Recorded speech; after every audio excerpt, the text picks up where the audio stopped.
창립 감사 예배와 위임식, 임직식 통해서 하나님께 영광을 올려드렸습니다. 수고해 주신 우리 성도님들에게 감사와 치아를 드립니다. 주를 향한 섬김이 주께서 내리시는 은혜의 보화가 충족히 넘치게 채워주시기를 예수님의 이름으로 축복합니다. 지난주일 교회의 신부는 예수님을 통해서 하나님을 아버지로 부르고 그래서 하나님과 교제로 예배하고 말씀하고 기도한다라고 말씀을 드렸습니다. 예수님을 통해서 우리는 형제와 자매를 부르고 우리들 교제 안에서 떡을 떼고 중보하고 위로하고 격려하고 사랑한다라고 말씀을 드렸습니다. 또한 교회의 사명은 음부의 권세가 이기지 못하리라. 그 권세는 대문. 무슨 대문이라고 말씀드렸죠? 사탄의 왕국의 대문입니다. 우리들은 공격하는 겁니다. 사탄이 우리를 공격해서 방어하는 그런 수비적인 자세가 아니라 주님께서는 우리들에게 너희들이 예수 이름으로 나가서 그 사탄의 왕국의 대문을 깨부수고 이 땅에 주님의 뜻과 하나님의 나라를 이루도록 하신 줄로 믿습니다. 이렇게 지난 주일엔 우리들이 교회의 신분과 사명에 관해서 함께 말씀을 나눴죠. 여러분, 그러면 교회의 상징은 무엇이라고 생각을 하고 계십니까? 여러 가지 말을 할 수가 있는데요. 내용뿐 아니라 외형적으로도 교회의 상징은 십자가입니다. 기독교는 십자가로 대변될 수 있습니다. 그렇다고 십자가 형틀에 무슨 의미가 있는 것은 아닙니다. 십자가에는 놀라운 능력이 있는 것이죠. 성경에 기록된 위대한 하나님의 사람들은 예수 그리스도 십자가에 그들 심장에 살아 역사했던 것을 찾아볼 수가 있습니다. 그런즉 이스라엘 온 집은 확실히 알지니 너희가 십자가에 못 박은 이 예수를 하나님이 주와 그리스도가 되게 하셨느니라. 너희와 모든 이스라엘 백성들은 알라. 너희가 십자가에 못 박고 하나님이 죽은 자 가운데 살리신 나사렛 예수 그리스도의 이름으로 이 사람이 강건하게 되었느니라. 사도 베드로가 증거한 능력의 메시지 중심에는 십자가가 있었습니다. 사도 바울 또한 다메섹 도상에서 회심하여 주의 제자 아나니로부터 안수받은 후 성령이 그에게 임했죠. 그 후에 그는 선포한 메시지 안에 내게는 우리 주 예수 그리스도의 십자가 외에는 결코 자랑할 것이 없으니 그리스도로 말미암아 세상이 나를 대하여 십자가에 못 박고 내가 또한 세상에 대하여 그러하니라. 오직 십자가만을 강력하게 증거했습니다. 이뿐 아니라 한 평신도 집사님이셨던 스데반은 믿음과 성령이 충만한 사람이었고 은혜와 권능이 충만해서 큰 기사와 표적을 행했다라고 기록하고 있죠. 그 큰 권능은 다름 아닌 성령의 능력이었습니다. 그러므로 공회에 모인 대상들과 서기관, 장로들 앞에 백성들 앞에 당당하게 목이 곧고 마음과 귀에 할례를 받지 못한 사람들아 너희도 너희 조상같이 항상 성령을 거스르도다. 너희 조상들은 선지자들 중에 누구를 박해하지 아니하였느냐? 의인 예수님이 오시리라 예고한 자들을 그들이 십자가에서 죽였고 이제는 너희는 그 의인을 예수님을 십자가에 잡아 죽인 자요 살인자다. 거침없이 십자가에 증거하신 예수님께서 너희들이 기다리던 메시아이고 구원자이다라고 하는 걸 증거를 했습니다. 내가 애굽 땅을 칠 때 그 피가 너희가 사는 집에 있어 너희를 위하여 표적이 될지라. 내가 피를 볼 때 너희가 넘어가리니 재앙이 너희에게서 내려 멸하지 아니하리라. 이스라엘이 애굽에서 출애굽할 때 하나님께서는 어린 양을 잡고 그 피를 문설주에 바르라고 했습니다. 그날 밤에 천사가 애굽에 있는 모든 집에 장자를 칠 때 문설주에 어린 양이 피가 묻어있는 집은 넘어갔죠. 패서버. 그 어린 양의 피는 누구를 상징합니까? 예수 그리스도의 십자가를 상징합니다. 죽음을 이기고 우리에게 구원을 주신 것이죠. 그렇다면 오늘을 사는 성도들 가슴에 더 크로스 십자가가 살아있는가? 우리 일생 동안에 그런즉 이제는 내가 사는 것이 아니요 오직 내 안에 그리스도께서 사는 것이라. 이 십자가의 고백과 증거가 있기를 원합니다. 눈을 감으나 뜨나 혼자 있으나 여럿이 있으나 일하거나 쉬는 중이거나 하나님의 아들 예수가 못 박힌 십자가에 달려가야 하는 것이죠. 십자가의 도가 멸망하는 자들에게는 미련한 것이요 라고 말씀했듯이 십자가가 인간의 이성으로는 너무나도 미련한 것으로 보이는 것입니다. 너무나도 불가시한 일입니다. 어떻게 하나님의 아들이 우리를 위해 죽을 수가 있습니까? 이것은 인간의 말로 설명할 수가 없는 거예요. 더욱이 우리 같은 천한 인간을 위해서 하나님의 아들이 죽었다. 어떻게 흡족할 만한 언어로 그 이후의 타당성을 설명할 수가 있겠어요? 십자가는 역설 중의 역설입니다. 그러므로 우리는 교회 다니면서 십자가의 놀라운 진리를 한두 번 들었다고 다 안다 라는 자만에 빠지거나, 오래 믿었다고 십자가 앞에 가까이 내가 있다 라고 오만하거나, 그러므로 십자가는 나는 이제 더 알 것이 없다 라는 그러한 교만은 버려야 됩니다. 우리 가슴에는 매일 십자가가 살아있어야 되고 십자가 앞에 가까이 나가야 하기 때문에 그렇습니다. 이것이 우리 신앙의 근원이기 때문에 그런 것이죠. 사랑하는 성도 여러분, 그러므로 저에게는 갈증이 있습니다. 십자가에 대한 목마름이 있습니다. 좀 더 깊이 십자가를 지셔야만 했던 그 죽으심을 알고 싶습니다. 좀 더 체감하는 십자가, 그 죽으신 예수님의 마음을 갖고 싶습니다.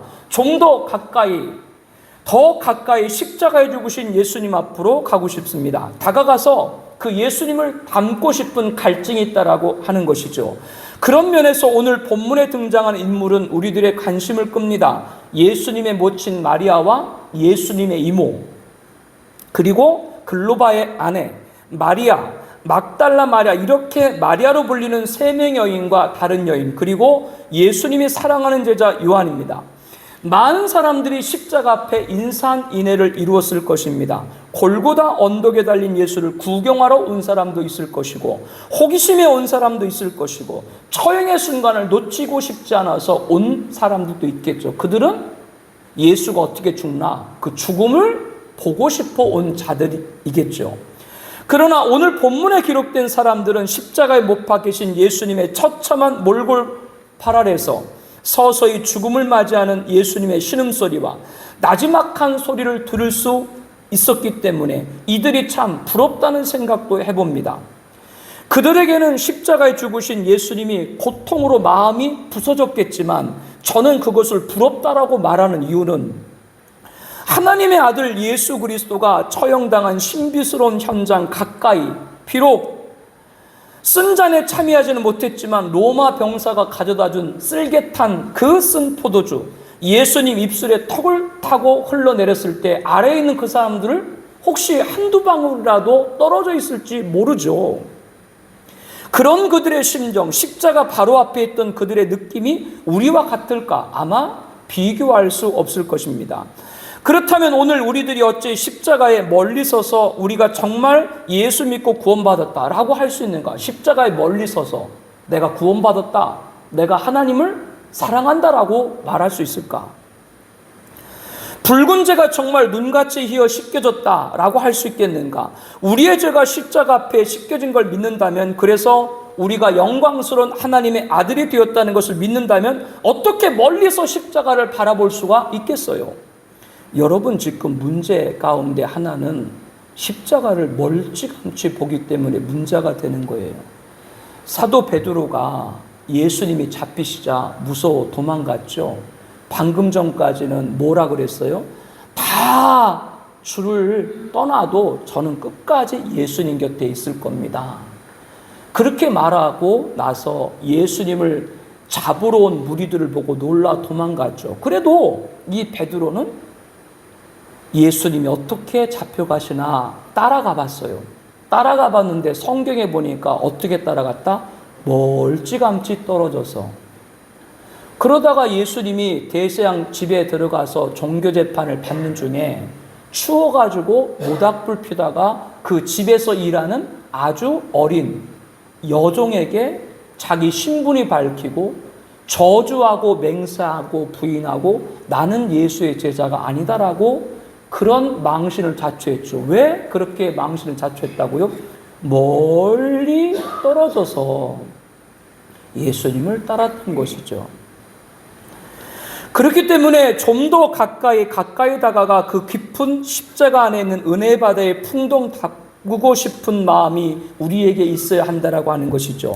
신앙생활이 무엇인가라고 묻는다면 그것은 예수 그리스도를 알고 싶어하고 그 예수님을 닮고 싶어하고 그 예수님을 항상 증거하고 싶어하고 그 예수님을 항상 따라가고 싶다. 그렇다면 그 사람에게는 중심에 뭐가 있어야 돼요? 십자가가 있어야 합니다. 다른 길이 아닙니다. 십자가에 해답이 있는 겁니다. 그래야 예수 그리스도가 신앙생활의 중심이 되는 것이죠. 우리는 각각 평소에 선호하는 예수님의 모습이 있습니다. 우리가 다 똑같이 예수님을 믿어도 그 예수님에 관해서 개개인의 약간의 차이가 있다라고 하는 것이죠. 어떤 분은 예수님께서 하나님 우편에 계셔서 오늘도 우리를 위해서 중보해줘 기도해 주시는 대제사장의 모습을 생각하고 기도하며 감사하며 찬양하는 사람이 있습니다. 그런가 하면 십자가의 처참히 우리를 위해 피 흘리시고 죽으신 것만 생각하는 분들도 있고 십자가의 죽음을 이기고 부활하여 승리한 그 놀라운 감격과 흥분에 차 있는 성도도 있습니다. 그러나 그렇기 때문에 어떤 교회에서는 아예 고난주간도 드리질 않아요. 왜? 예수님이 이미 십자가를 지시고 나서 부활하시고 승천하셨는데 왜 고난주간 드리냐. 이렇게 낙관적인 신앙생활을 갖고 계신 분들도 있습니다. 그런가 하면 어떤 교회는 지금도 예수님이 십자가에 죽으신 것처럼 부활이 없는 것 같이 예수님의 죽음을 따라 생각하는 분들, 성도님들도 계시죠. 이렇게 신앙에는 개성이 있습니다. 어떻게 예수 믿느냐, 어떻게 은혜를 받느냐 따라서 신앙의 색깔, 컬러가 결정되는 겁니다. 십자가, 부활, 재림 다 똑같이 예수를 증거하고 있지만 오늘 이 시간 우리가 중요하게 생각하고 꼭 명심해야 될 것은 탄생, 죽음, 부활, 승천, 재림 모두가 대단한 사건이지만 그 복음 가운데 우리에게 값없이 주시는 솟아오르는 샘, 하나님께로부터 출발하는 샘이 있습니다. 그 모든 은혜는 그 샘에서 흐릅니다. 그것이 어디냐? 그것은 십자가입니다. 거기에 흘린 피가 온 인류에게 오늘도 적시고 적져서 구원을 이루어 주시기 때문이죠. 그러므로 십자가가 존재하지 않는 하나님의 아들의 탄생의 부활은 액세서리에 불과합니다. 우리 교회가 시대적 소명을 갖고 왜 종말의 사명을 감당하고 있습니까? 예수님의 재림이 뭔가? 예수님의 재림은 십자가의 완성입니다. 십자가로 예수님이 대속하셨고 이제 하나님께서 정하신 구원받고자 하는 자가 있는데 누가 오실 때? 예수님이 다시 오실 때 모든 구원은 종료된다라고 하는 것이죠.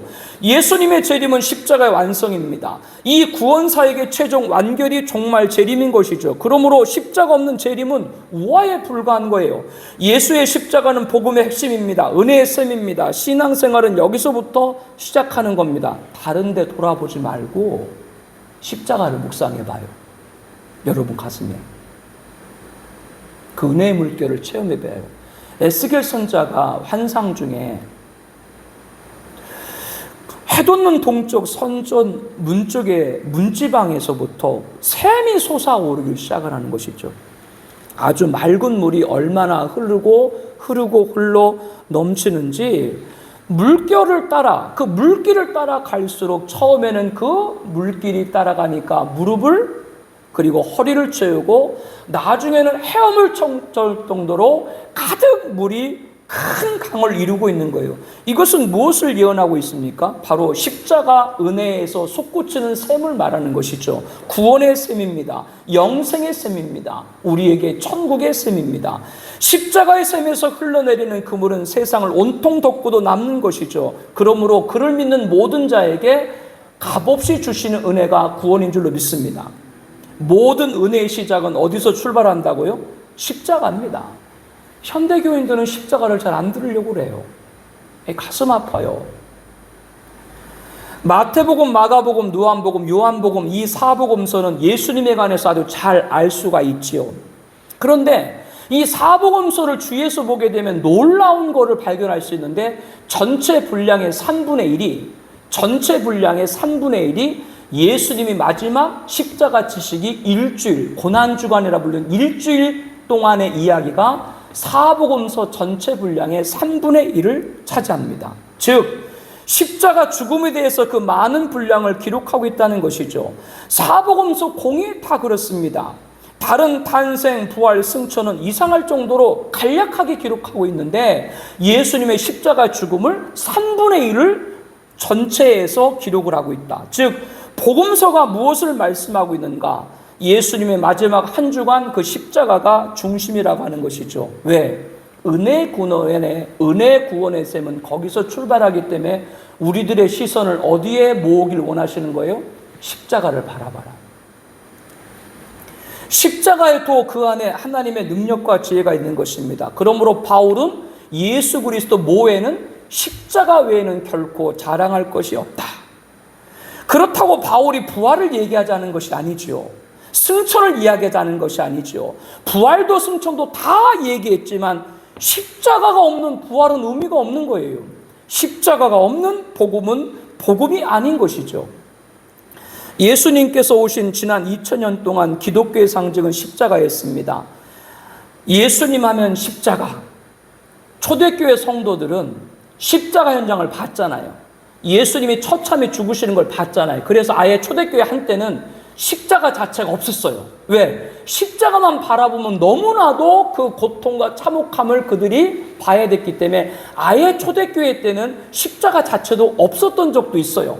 그런데 4세기가 지나고 로마 황제인 콘스탄틴 대제가 환상 중에 십자가를 본 후에 십자가는 예수님의 상징이 되고 기독교의 상징이 됐죠. 그러므로 지금도 마찬가지로 누구나 예수님 믿는다 그러면 십자가를 진하게 깨달아야 됩니다. 뭐를 진하게? 사랑 진하게 해봤자 의미 없어요. 십자가를 진하게 깨달아야 사랑도 진해지는 거예요. 그렇지 못하면 그 사람의 신앙생활은 심각한 누수 상황이 됩니다. 왜 내가 신앙생활을 몇십 년 했는데 내 신앙생활은 발전이 없을까? 다른 게 아니라 그 가슴에 십자가가 없고 그냥 내 생각대로 믿음 생활을 한 것이지. 그러니까 그 사람이 누수가 되는 것이죠. 모태신앙을 가진 분들이 있죠. 모태신앙이 뭐예요? 태어나면서부터 자기 부모님들이 교회를 다니셨기 때문에 태어나면서부터 어떤 경우는 자기 의지와 관계없이 교회에 오신 분들을 모태신앙이라고 그럽니다. 그런데 그 모태신앙을 왜 또 모태신앙이라고 그래요? 못해서 모태신앙이라고 그런다. 믿음 좋은 부모를 만났기에 예수를 믿게 되긴 했는데 신앙생활이 흐리멍텅한 경우들이 많은 것이죠. 그 옆에 사람 찔르면 어떻게 해? 그 사람 무한하잖아. 찔르고 있어. 모든 것이 자연스럽게 이 모태신앙 가진 분들은 믿었기 때문에 그래요. 아무 어떤 예수 믿는데 어떤 무슨 장벽이나 어떤 무슨 계기나 어떤 뭐 사건 이런 게 없이 그냥 태어날 때부터 그냥 자기는 교회 안에 있었기 때문에 그냥 그대로 믿었던 거죠.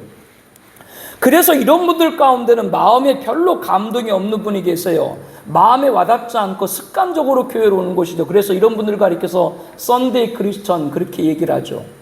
몸에 익은 예배 의식에 따라 끝나면 그냥 훌렁 가버리고 다음 주 되면 그냥 주일날 또 오고, 다른 사람들은 말씀을 듣고 은혜를 받고 찬양하는데 그 사람을 보게 되면 논두렁에 빠진 황소마냥 눈만 껌먹 뜨고 있고, 그런데 하나님은 그런 사람을 그냥 내버려 두지 않으시죠. 하나님이 개입하심이 있습니다. 왜? 그 사람을 위해서 기도하는 부모의 기도가 있고 목사님의 기도가 있고 성도님의 기도가 있기 때문에 그렇죠. 어느 계기가 되면 살아계신 예수님께서 그를 부릅니다. 그가 중생을 경험합니다. 거듭나게 되죠. 교회 안에 그런 사람이 많습니다. 어떤 사람은 30대, 40대, 50대, 60대, 어떤 사람은 죽음 직전에 깨닫고 예수님 믿는 분들 많아요. 오늘 우리가 예배드린 이 자리에 여자 성도님이 많아요? 남자 성도님들이 많아요?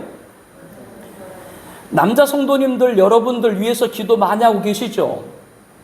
철들길 바라지 말라 그랬죠. 남자 성도님들은. 남자들 철들길 바라지 말라고. 돌도 못 드는데 철을 들겠어. 바라지 마요. 그러나 여러분들이 포기하지 않고 기도하면 하나님이 개입하신다라고 하는 거예요.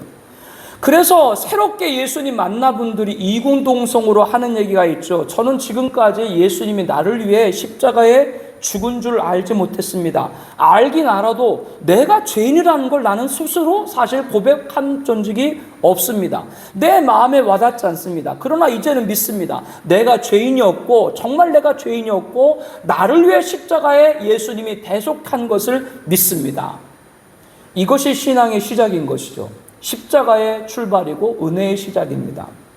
여러분, 신앙도 십자가에서 여러분도 출발하고 있으신가요? 십자가에 달리신 예수님에게 항상 여러분 관심이 있는가요? 좀 더 알고 싶어하고 가까이 나가서 예수님과 친해지기를 원하시는가요? 그런 갈증이 있다면 여러분은 정상적으로 신앙생활하는 분들이에요. 서 있어야 될 자리에 있는 사람입니다. 만일 그렇지 못하다면 오늘 이 말씀을 듣고 갈보리 산 위에 십자가 섰으니 주가 고난을 당한 표라. 그 자리에 빨리 갈보리 당선으로 동산으로 자리를 옮기시길 바랍니다. 서로 부활의 동산에서 기쁘고 흥분되고 감사하고 소리 지르고 할렐루야 찬양한다고 해도 십자가 갈보리를 빼고서는 그것이 온전한 복음이 될 수가 없어요. 서로 성령의 불과 바람으로 말로 닿을 수 없는 감동과 은사를 받은 사람이라도 십자가 없는 은사는 필요가 없는 거예요. 십자가 없는 은사니까 괜히 그 은사 가지고 자기 능력이 대단한 것처럼 떠버리는 사람 주변에 있죠. 왜? 그 가슴에 십자가가 없으니까. 너희가 거저받았으니 십자가가 있는 사람들은 거저받았으니 거저주는 거예요. 자기 은사도 자기 헌신도 자기의 수고도. 그렇기 때문에 빨리 겟세마네 동산 십자가 앞에서 주님의 심정으로 돌아가야 됩니다. 마라나타 라가면서 재림의 바다에 주여 어서 오시옵소서 하면서 마지막 시대 우리가 성경적인 종말론을 보급하고 전파하고 통찰과 예견의 성역을 감당하고 있는 우리 교회 성도님들은 그 누구보다도 십자가가 가슴 깊게 배어있기를 소망합니다. 그렇지 못하고 메마른 심정이면 사람이 메마르면 십자가 갈보리로 돌아가서 다시 그 은혜 안에 이 가슴을 적셔야 돼요. 십자가는 은혜의 셈이고 복음의 시작이고 복음의 핵심이기 때문에 그렇습니다. 오늘 본문에 예수님의 십자가는 우리에게 특별히 세 가지에 관해서 알려주고 계신데 첫 번째는 고통의 대가를 지불한 겁니다. 우리가 지어야 될 죄의 대가를 예수님이 대신 지었다는 것이죠. 감당했다고 하는 겁니다. 오늘 본문 위에 요한복음 19장 23절에 보게 되면은 예수님이 못 박았다. 십자가가 얼마나 잔인 고통한 것인지 새삼 말하지 않아도 여러분은 잘 알고 계실 것입니다. 가장 극악한 죄인을 형벌하는 그 형이 바로 십자가 형벌인 거죠. 옛날에 커크 더글라스라고 하는 유명한 명배우하고 엘리자베스 테일러라고 하는 유명한 여배우하고 출연한 스파르타카스라는 영화가 있어요. 저 목사는 맨날 영화만 보나? 그 초등학교 제가 3학년 때 본 거예요. 그 영화가 1950년대. 우리는 시골서 자라기 때문에 문화생활이 없어요. 문화생활은 토요일날, 일요일날 밤에 토요명화, 일요극장. 그게 보는 게 유일한 문화 수단이에요. 고 정혜령 씨, 영화평론가가 정영일 씨인가? 오늘 밤 꼭 이 영화는 놓치지 마시기 바랍니다. 그러면 저는 초등학교 3학년 때 다 봤어요. 지금도 다 기억이 나요. 얼마나 제가 놀란 적이 있는지. 우리 엄마가 제가 초등학교 때 뭐 위인전지 무슨 뭐 파브르 곤충 뭐 명작 소설 이렇게 뭐 합해가지고 100권을 책을 사줬는데 집에서 할 일 없으니까 100권을 한 달 만에 다 읽어버렸네. 여러분들이 안 믿어도 뭐 그렇게 내가 뭐 100권을 읽었다는 걸 안 믿으셔도 뭐 나는 어쩔 수 없는데.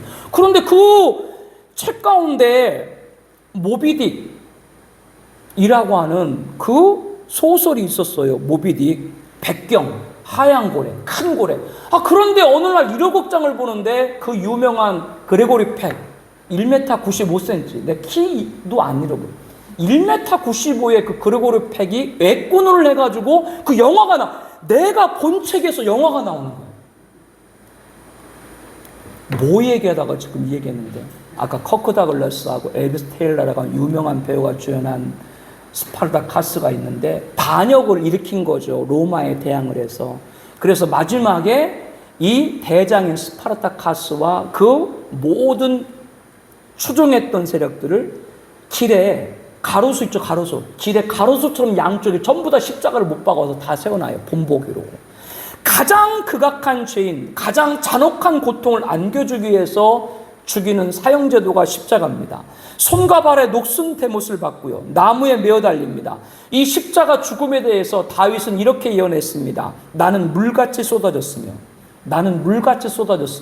내 모든 뼈는 어우러졌으며 내 마음은 밀랍 같아서 내 속에 녹았으며 내 힘이 말라 질그릇 조각 같고 내 혀가 입천장에 붙었나이다. 주께서 또 나를 죽음의 진토 속에 두셨나이다. 이렇게 비참하게 말을 하고 있습니다. 여러분, 여기서 더 무슨 얘기를 할 수가 있겠어요? 십자가 고통이 그럼에도 불구하고 하나님의 아들이 대신 지신 것입니다. 왜 그래야만 했습니까? 내가 받아야 될 십자가를 대신 지신 것이죠. 우리는 죄인입니다. 죄인에게는 반드시 형벌이 따릅니다. 그 형벌엔 고통이 따릅니다. 그 고통은 다른 것이 아니라 지옥의 형벌입니다. 십자가는 하늘과 땅 사이에 매동매동 매달린 6시간은 바로 우리가 감당해야 될 지옥의 축소판이 십자가인 거예요. 이사야는 예수님의 십자가에 관해서 우리에게 이렇게 말씀을 하고 있죠. 그가 찔림은 우리의 허물 때문이요 그가 상함은 우리의 죄악 때문이라. 그가 징계를 받음으로 우리는 평화를 누리고 그가 채찍에 맞음으로 우리는 나음을 받았도다. 우리 대신 모든 걸 감당한 거예요. 십자가는 우리가 감당하고 겪어야 되고 치료해야 될 지옥의 형벌을 다 예수님이 대신 지불한 것이다 라고 하는 겁니다. 그런데 어떻게 십자가 앞에 가까이 가지 않을 수가 있겠어요? 그 십자가를 우러러보지 않을 수가 있겠어요? 예수님이 왜 찔리셔야만 했습니까? 왜 상하셔야만 했습니까? 왜 징계를 받으셔야 했습니까? 내가 받아야 될 찡함, 내가 받아야 될 찔림, 내가 받아야 될 상함, 내가 받아야 될 징계를 받은 것이죠. 그런데 우리가 어떻게 십자가에 가까이 가지 않을 수 있습니까? 십자가 예수님 바라본 마음을 사모하지 않을 수가 있습니까? 목사님, 십자가 얘기 좀 그만하세요. 부담스러워요. 여러분 지금 신앙생활을 20년 했는지 40년 했는지 50년 했는지 잘 모르겠는데 여러분들 그동안 신앙생활을 하면서 목사님들 설교를 많이 들었을 텐데 십자가를 이렇게 말하고 증거하는 목사님들 많이 봐요? 아니, 봐도 못 봤다 그래. 한국교회 강단에서 이상하게 십자가가 사라지고 있습니다. 왜 그럴까요? 십자가가 중심인데. 그러니까 성도들이 다른 데 관심을 갖고 기복에 빠지고, 그래서 성공하고 돈 많이 버는 사람은 받은 사람은 예수 잘 믿은 것이고 가난한 사람은 예수 못 믿은 거, 이상하게 얘기를 해요. 예수님이 부유하셨나요? 사도벌의 삶이 윤택했나요? 그러면 그분들이 다 실패한 건가요? 십자가를 잃어버렸기 때문에 잘못된 복음을 사람들이 얘기를 하는 거예요. 십자가는 하나님이 나에게 주신 길이고, 그렇기 때문에 예수님 끝까지 그 하나님의 뜻을 이룬 줄로 믿고 우리에게 그 길을 따라오라고 말씀한 줄로 믿습니다. 십자가는 첫 번째, 우리가 받아야 될 고통의 대가를 지불을 예수님이 하신 것이고, 두 번째는 우리의 수치를 담당한 겁니다. 오늘 본문 위에 23절 말씀 보게 되면 군인들이 예수를 십자가에 못 박고 그 옷을 취하여 네 깃에 나눠 각각 한 깃씩 얻고 속옷도 취하니 이 속옷은 호지 아니하고 위에서부터 통으로 짠 것이다. 이 말씀 뭐냐? 예수님이 발가벗겨졌다라고 하는 겁니다. 예수님이 발가벗겨졌어요. 완전히 발가벗겨졌어요. 사복음서 예수님의 십자가의 발자취를 따라가다 보면 그 참혹함과 모멸감을 들여다볼 수 있죠. 매질을 당하셨죠. 얼굴에 가라침이 묻었죠. 뺨을 맞았죠. 갈대로 치며 희롱을 당했죠. 머리에는 가시면류관을 쓰셨죠. 나중에는 실루라기 하나도 걸지 않고 완전히 발가벗겨졌습니다. 그 아래 많은 무리들 가운데 여인들도 있고 아이들도 있는데 다 벗겨진 거예요. 우리가 주변에 보는 성화를 보게 되면 예수님 십자가에 반바지 비스무름하게 치마 비스무름하게 입고 있는데 그것은 아니에요. 십자가형은 완전히 모든 걸 발가벗기는 겁니다. 이게 예수님 죽음입니다. 얼마나 부끄럽고 처량한지 다윗이 뭐라고 예언했냐면요. 나는 벌레요 사람이 아니라. 나는 벌레요 사람이 아니라. 여러분, 벌레 취급 받아본 적 있어요? 사람의 조롱거리다. 나를 보는 자는 다 나를 보고 비웃으며 입술을 삐죽거리고 머리를 흔들 말하되 그가 여호와께 의탁하오니 구원하실 걸 그를 기뻐하시니 건지실 거니다. 무슨 말이냐면, 야, 네가 하나님의 아들이라며, 그럼 하나님한테 너 구원해달라고 해봐. 왜 십자가에 서가지고 달려있어? 우리를 구원한다며? 이런 비웃음과 조롱을 받았다, 그 뜻이죠. 왜 그렇게 말 못하는 수치를 당하셨는가? 죄는 수치를 수반하게 됩니다. 에덴 동산에서 아담이 범죄했는데 하나님이 부르니까 아담이 어떻게 했어요? 처음에는 나무 뒤에 숨고, 그리고 죄를 범하고 나서 뭐를 발견하게 돼요? 자신들의 벗겨진 것이 부끄럽게 여겨서 치마로 자기들 하체를 가렸죠. 이게 뭐냐? 죄는 수치를 가져온다라고 하는 거예요. 여러분, 주변에 보게 되면 근래 강력 사건들 많이 있죠. 참 입에 오르기도 어려운 그런 강력 사건들이 많이 있는데, 그 강력 사건들에 범죄자들을 보게 되면은 이런 말 하는 사람이 있었어요. 내가 마에 씌웠나 봐요. 내가 악마에 씌웠나 봐요. 그래서 가장 강력한 범죄를 저지른 사람들을 심사를 해가지고 신상 공개를 해서 머그샷이라고도 하고, 또 경찰청 법원 앞에 있을 때 얼굴을 공개하죠. 그런데 방금 전에 그렇게 극악무도한 짓을 하고 자기가 악마였다라고 말한 사람들도 카메라 플래시가 터지면 얼굴을 뻔뻔히 들든가요? 얼굴을 숙이든가요? 얼굴을 숙여요. 죄의 수치는 가리려고 해요. 물론 가끔 유명한 정치인이나 경제인들은 얼굴을 뻣뻣이 들고 서 있는 사람들도 있기는 있어요. 자기가 죄가 아니라고 하는 것이죠. 여러분, 이렇게 고개를 푹 숙이고 있다라고 하는 건 뭐예요? 자기가 죄인이고 자기 죄로 수치가 있다라는 걸 스스로 인정하는 것이죠. 자기가 악마였다라고 말하는 사람들도 말이죠. 여러분, 죄는 이렇게 사람들을 숨게 하고 피하게 합니다. 그러므로 오늘 우리들이 이 모습 이대로 천국에 간다, 우리가 천국에 들어갈 수 없을 뿐더러 만약 이 죄인 모습 그대로 예수 믿지 않고 그대로 천국 간다면 아마 3일도 못 가서 새까맣게 타 죽을지도 몰라요. 왜? 그 거룩한 곳, 하나님 영광 앞에 인간의 죄인이 어떻게 설 수 있겠어요? 그런데 십자가 예수님께서 우리가 죄로 인해 수치의 모든 것을 누가 다 담당하신 거예요? 예수님이 다 담당하신 거예요. 그러므로 저와 여러분들이 이제는 수치가 아니라 하나님 앞에 당당히 나가게 된 줄로 믿습니다. 그 길을 누가? 예수님이 열어놓으신 거예요. 이게 십자가의 핵심인 거예요. 그러므로 오늘 우리 같은 죄인을 담당할 모든 수치를 다 없애버리시고 하나님께 나아갈 수 있게 한 길, 이 놀라운 사건 중심에 뭐가 있다고요? 십자가. 그렇다면 우리들이 왜 아직도 십자가를 등지고 있어야 하겠습니까? 등지지 말고 십자가로 가까이 나가야 하는 거였죠. 사모해야 하는 것이죠. 사랑해야 하는 것이죠. 세 번째로, 십자가는 우리를 위해서 모든 걸 다 이루셨습니다. 오늘 본문 30절에 보게 되면 예수님이 이렇게 말씀하시죠. 다 이루었다 하시고. 무엇을 다 이루었어요?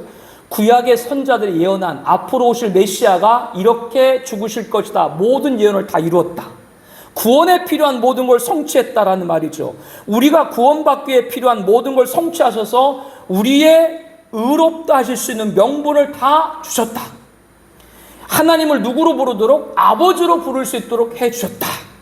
우리의 모든 죄를 다 용서했다. 이게 예수님이 다 이루셨다라고 하는 겁니다. 그러므로 우리가 많은 사람의 죄를 담당하시려고 단번에 들으신 바 된 그 예수님을 통해서 하나님께 나아감을 얻게 되었다라고 히브리서 기자는 말씀을 하고 있습니다. 사랑하는 성도 여러분, 그렇기 때문에 우리들은 십자가를 사랑해야 되는 것이죠. 조금이라도 십자가와 함께하고 싶은 마음을 가져야 되는 것입니다. 우리가 교회 와서 은혜 받는 것도 중요하고, 말씀을 듣는 것도 중요하고, 교제하는 것도 중요하고, 중보하는 것도 중요한데, 교회 와서 신앙생활에 그렇지, 내게 주신 십자가로 가야지, 주님 주신 십자가 내가 피하지 말아야 되지, 이런 마음이 있어야 되는 것이죠. 위대한 신앙인들은 모두 십자가 앞에서 놀라운, 그리고 위대한 믿음을 고백한 사람은 십자가 앞에서 완전히 바뀌는 인생의 반전을 겪었습니다. 우리가 잘 아는 맹인 작사가이신 시각장애인이신 크로스비는 오늘도 국경과 시대를 초월해서 많은 사람들의 감동을 주는 찬송을 작사를 했죠. 그 중에 우리가 애송하는 439장 십자가로 가까이 나를 이끄시고 거기 흘린 보혈로 정케하옵소서. 십자가 무한영광일세. 요단강을 건넌 후 무한영광일세. 이거는 영어 성경을 번역을 했기 때문에 그 의미가 조금 더 덜 전달될 수가 있는데요. 본래 의미는 이렇습니다.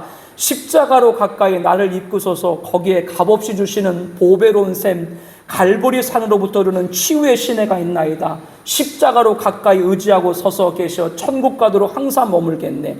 항상 십자가에 머물기를 사모하는 마음이 사실 이 찬송의 가사의 중심이에요. 십자가 무한영광일세. 그렇게 찬송을 하는 것이죠. 오늘 이 자리에 교회에 처음 오신 분들 계신가요? 출석한 지 얼마 되지 않아서 신앙생활이 무엇인지 모르는 분 계신가요? 등록한 지 꽤 되었는데 구원에 확신이 없는 분 계신가요? 수년 전에는 십수년 전 예수 믿다가 어떤 일로 중단돼서 근래 다시 오신 분들, 그래서 믿음이 아지랑처럼 아른아른 거리기는 하는데 내가 죄인이라는 걸 아직 마음에 와닿지 않는, 잘 깨닫지 못하는 분들 행여 계신가요?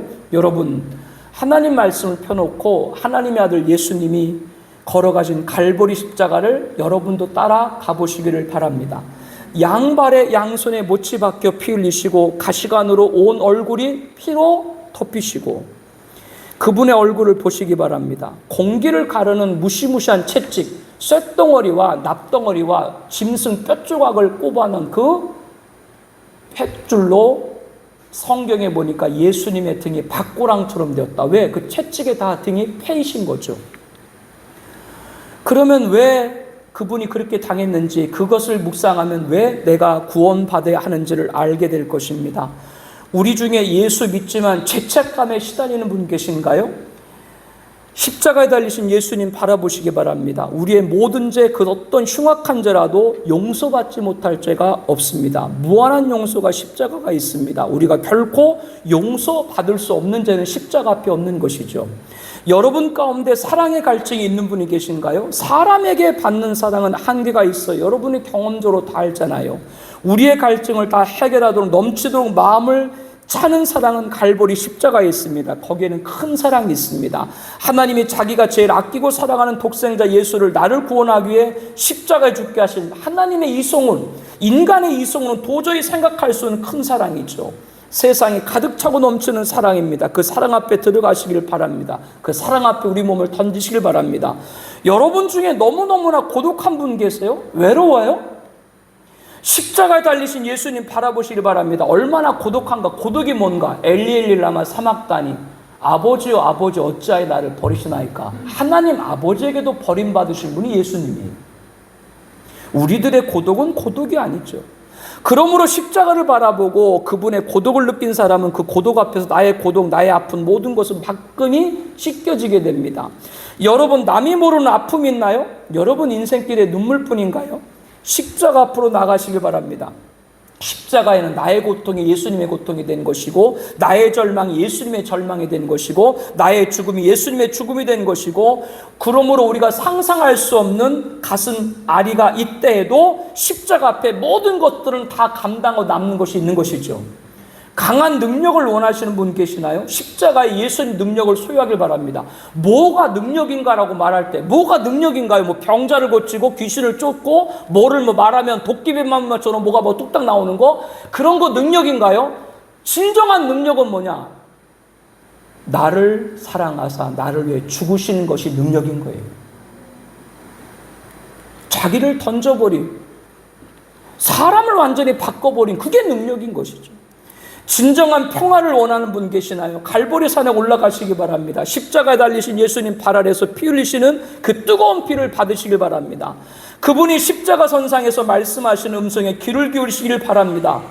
하나님, 저희 죄를 사하여 주옵소서. 저들은 저들의 죄를 알지 못하나이다. 십자가 앞에 조용히 그 피 묻은 음성을 듣는 여러분 되길 바랍니다. 진정한 평화가 용서하는 자, 진정한 평화는 뭐예요? 용서하는 자에게 오는 거예요. 존 하워드는 십자가는 하나님의 우회도로가 아니라 우리 가운데 임하는 하나님 나라 그 자체다라고 말합니다.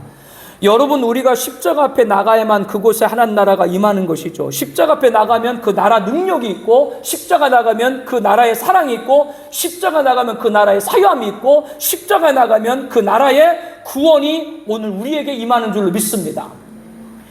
수많은 하나님의 사람들 가슴에는 그렇기 때문에 십자가 불타올랐습니다.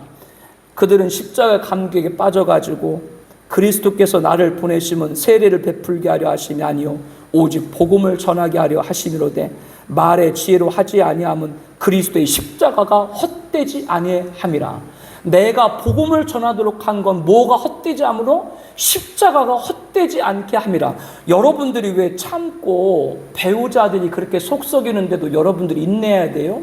다른 것이 아니라 거기에 여러분들이 그 인내가 십자가가 헛되지 않게 하는 삶을 살고 있는 줄로 믿습니다.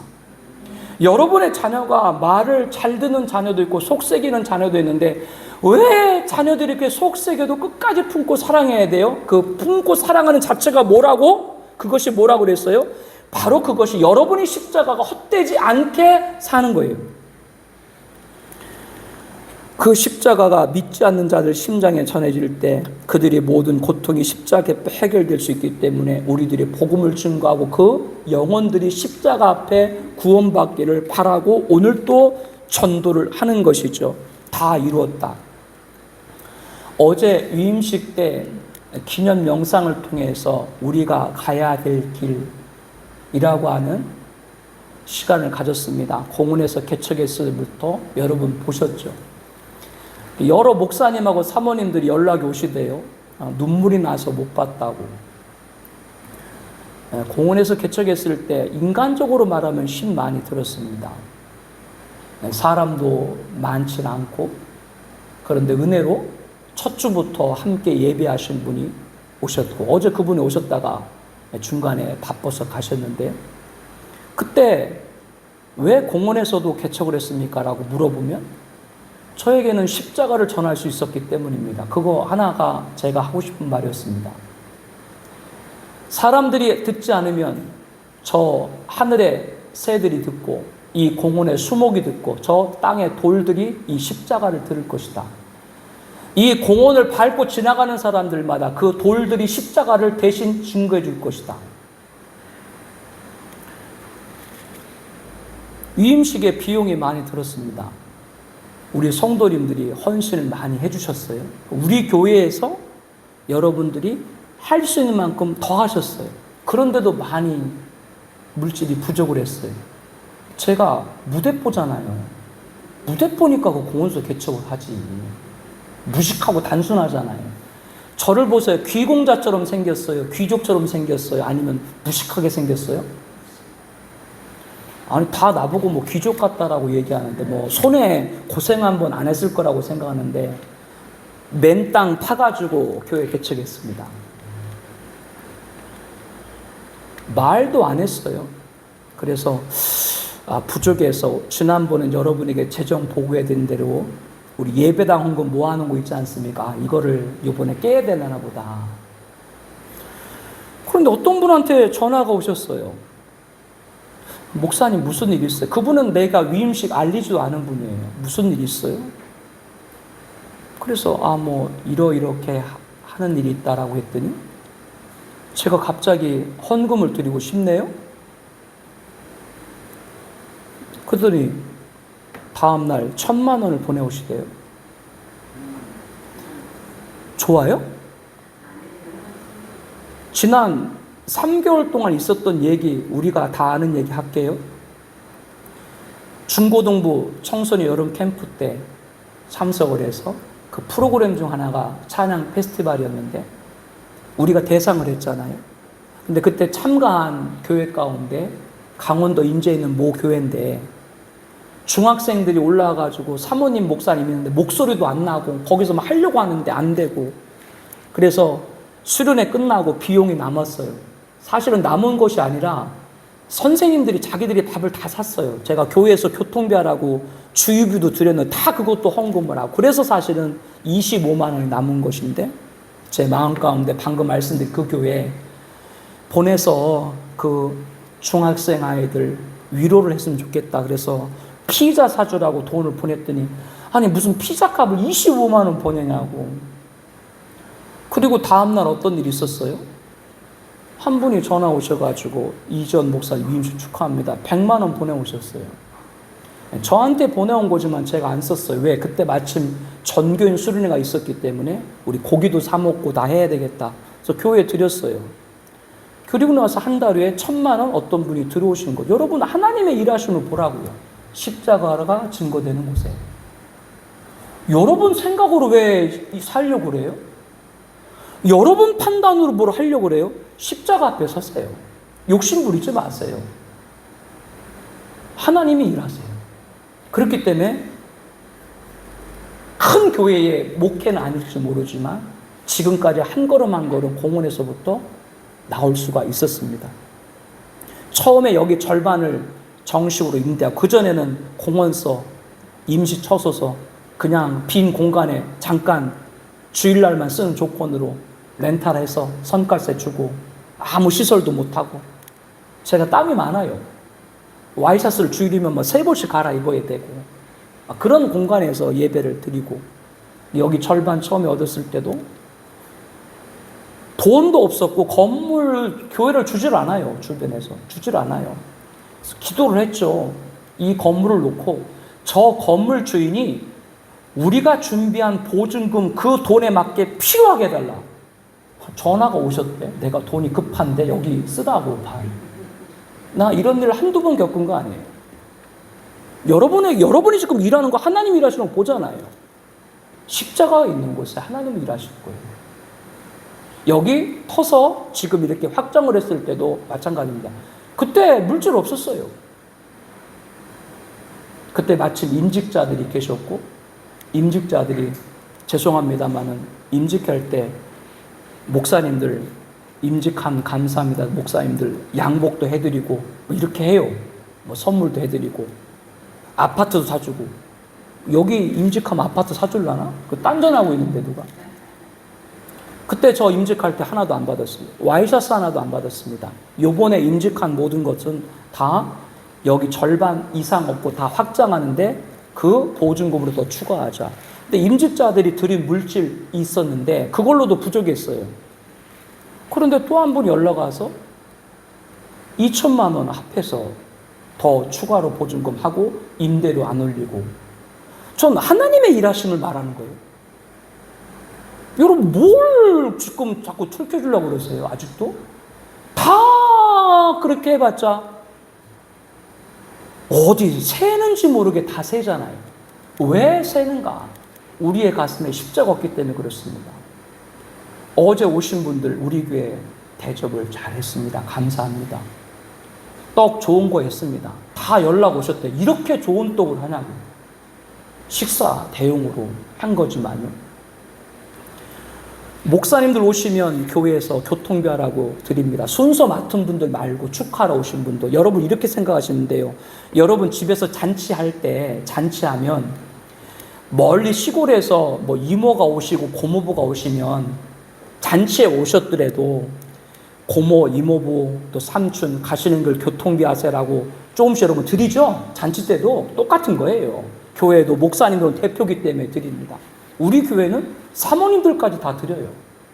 다 드렸습니다. 물론 액수는 얼마 안 돼요. 사모님 가는 길에 목사님하고 커피 사드세요. 그리고 조금 다 담았습니다. 비용 많이 들었습니다. 내가 챙기려면 내 위임식이니까 뭐 챙기려면 챙기겠죠. 그렇게 하고 싶지 않습니다. 사랑하는 성도 여러분, 십자가 앞에 하나님의 일하심을 저는 여러분에게 말씀하는 거예요. 다른 게 아닙니다. 십자가는 고통의 대가의 지불입니다. 우리의 수치를 담당하셨습니다. 예수님이 우리를 모든 걸 이루셨습니다. 그렇다면 그 십자가 길을 따라가는 우리들이 그 예수님에게 모든 걸 내어드림을 아까워서는 안 되고 드릴 때 하나님의 일하심 여러분에게 있을 줄로 믿습니다. 우리가 창립감사 임지식을 통해서 이 십자가로 더 가까이 가기를 예수님의 이름으로 축복합니다.